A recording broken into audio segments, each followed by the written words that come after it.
خير لابس. السلام عليكم. وعليكم السلام. عليكم السلام. أيام روح من قبل بريستول خلق العالم قبطي أو ويجي أساسا حق فاميلا أيام روح من قبل بريستول أحمد هذه الحاجة اللي تعلق بس على بريستول كنا يعني سدا أوشن باي ما خرب أوبانا اللي هو يقدر إن هذه الوجبة هي هنا أحمد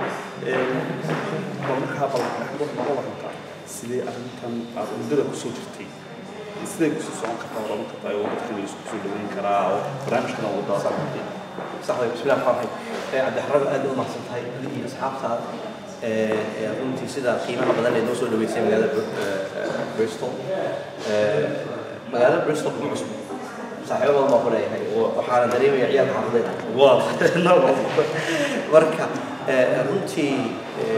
aqoontan waa aqoon ay u baahan tahay cid kasta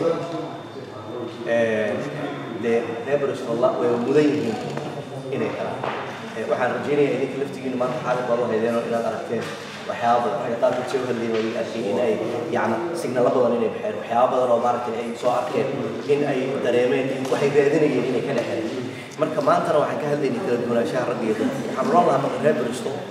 dabcan marka dambe ee soo noqonayno laftigeeda waxaan ka hadli doonaa communication maadaama kala duwanaanshaha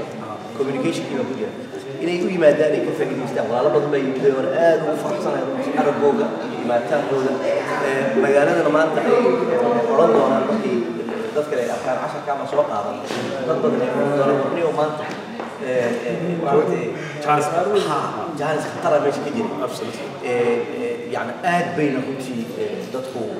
وأنا أريد لو بها أحمد وضدكم باهي waxaan aaminsanahay reer Bristol in ay runtii dad aad isku haysta oo maaragtay wada socda oo intaasoo organizationadu barnaamijyo kala duwan maaragtay ay sameeyeen masaajid kala duwan bay leeyihiin masjid tawfiiq ayaa maaragtay runtii la soo dhaweeyey oo si fiican arrintan aad aragteen meesha la qabtay waxaan ka shaqeeyey